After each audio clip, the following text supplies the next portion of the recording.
What's going on, guys? It's your boy John, the Liquidator, coming back with breaking news. So it looked like Jeremy Fowler has done an interview with ESPN Cleveland. He speaks about Shedeur Sanders, how this battle is turning out as we get prepared for the 6-week break. But he also dropped a dime about Dillon Gabriel future, not only with the Browns, but in the NFL. Jeremy Fowler is pretty much insinuating that Dillon Gabriel will be a long-time backup quarterback in this league, either with the Browns or with another team. Do not be surprised if the Browns find some type of value within Dillon Gabriel, with him possibly running a West Coast style offense, him coming from Oregon, and him being familiar with that system. But nothing stick out more than the Shedeur Sanders and Deshaun Watson battle. What will we see unfold in these next coming months before the start of the season? We have July training camp right around the corner. Shedeur Sanders is heating up, bro. A lot of people were saying that Shedeur is not out of this race. It is not a cakewalk for Deshaun Watson going into the 2026 season. Do Shedeur stand a chance? Those are the questions we need answered from credible people in the NFL, not the Browns organization, big time media, ESPN, Jeremy Fowler, and other guys that is going to these training camps and laying eyes on this battle. Not just people that can be controlled with the narrative pushing to create somewhat of a dialogue for clicks or out here on these streets. Now, just like I stated, Jeremy Fowler wrapped up in this sessional interview. We finna react to it. I ain't finna waste no time. We finna blow it up right now. Listen to what he got to say. Let's roll it. To contact, in some way or form. Yeah. And, receivers getting pushed at the line, getting pressed. So you need all that. And so that's the next step for him, I would say. Jeremy, you always talk about how the Browns are a value-based organization. I think you were one of the first guys who mentioned last year, hey, they could move one of these guys. And we saw Kenny Pickett end up getting moved. Joe Flacco actually ended up getting moved too later. But when thinking about the Browns through that scope, they have 4 quarterbacks on the roster right now. We don't see a lot of Taylor Green. Like, we track all the reps. I think he got 1 team rep in OTA, so he's just kind of there. It was mostly Shedeur and Deshaun, and then Dillon a little bit. How do you think this whole QB room will kind of unfold as we go through training camp?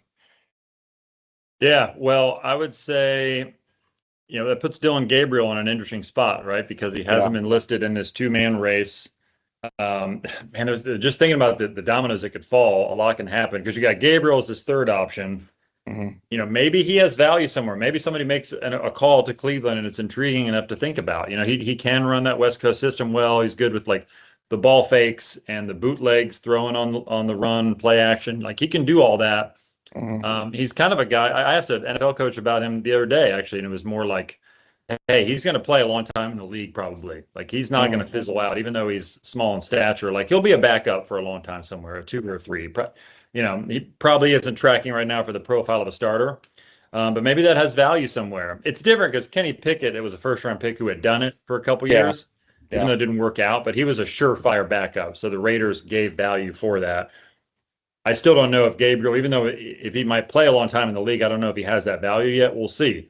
But then you have the Shedeur Sanders factor, where if he doesn't get the job, is he the right backup for your team? I don't know the answer to that. Maybe he is, and he's a young player, so he's got some time. I still go back to he's a 5th-round pick. It's hard to expect to be the starter every year when you're a 5th-round pick. You got to earn it, right? Like, you're not promised anything unless you're really a first-rounder. So, maybe he's kind of matured to the point where, win or lose, he's going to be a good Brown and happy about that.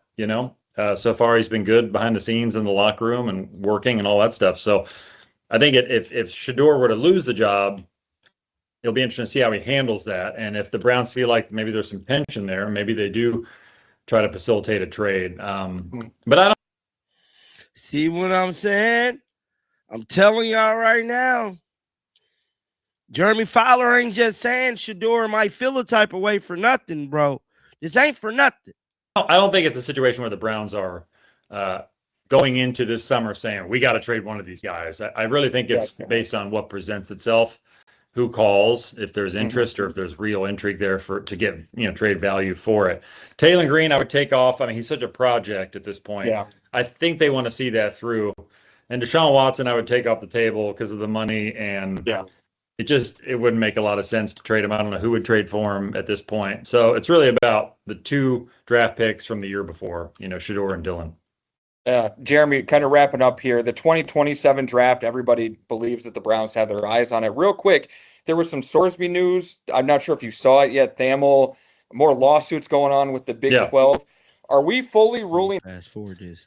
Draft value, kind of like a late first round pick if he were in the draft this last April. So he can play, So teams would probably not mind at all if he was in the supplemental draft.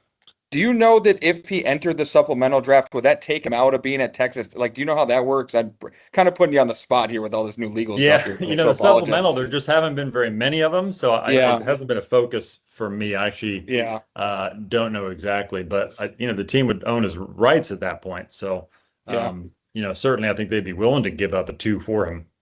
Definitely. So, Jeremy, finishing up here. Obviously, the Myles Garrett trade, the Browns have made it very clear publicly and privately that Jared Verse, they weren't doing it without Jared Verse. But how much of the deal was also with their eye on the 2027 draft when it comes to a quarterback? Like, do you think that would still a big part of it for Andrew Berry? I think getting a 127 was maybe not as important as Verse, but it was pretty important. Okay. It sounds like, and I wasn't told this directly, but just asking around to both the Rams and the Browns, it was clear that Verse was the top priority. Okay. Like, to do it, it was a non-starter without him. If Myles Garrett's the top edge rusher in the league, Verse is somewhere in the conversation of the top 10 on the back end of that. But he's proven himself enough where he's on the short list. There aren't many of these great pass rushers, and he's on the short list. So that's, that made it palatable for them. But outside of that, they wouldn't have done it without that 1 in 27. I'm pretty sure of that. I just don't think they would have come around on it.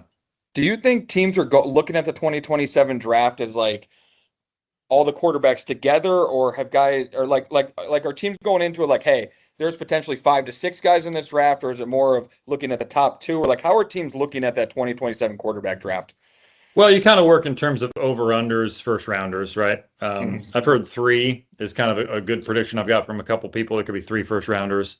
Okay. What variation that is. Now, Brandon Sorsby being in this pool could make it 4, could elevate it, Yeah. Obviously, you have Dante Moore and Arch Manning and guys like that. It's not a slam dunk that Arch Manning even comes out, Maybe he stays another year. So, but it's generally understood that this draft should have on paper more talent than the last 2. The 24 draft is kind of becoming legendary with Caleb Williams and Drake May and Jaden Daniels and Bo Nix. Those are 4 dudes right there. If you're ranking top 15, top 16 quarterbacks, you have 4 of those guys just from that draft class. So it's hard to replicate that, but it's going to be most likely better than the last 2. And you're opening the window and I think teams are more open to the unpredictability of these classes. Like, you can't rubber stamp these guys because last year was supposed to be good too, and it wasn't. But then you're going to have hopefully a surprise like a Joe Burrow or Jaden Daniels, or somebody that has some traits but puts it all together in one season on a big stage, and all of a sudden becomes like the first or second pick. Like that's open to happening. CJ Carr out of Notre Dame is a guy teams are high on. I could see him making a quick surge. Interesting. Awesome. Thank you so much, Jeremy. We love talking to you. That was Jeremy Fowler, man, dropping dimes. Get down in the comment section. Let me know y'all thoughts about this. Keep them bills on, man. And until next time, dog, shake the damn haters off. I'm out of here, baby. Peace out.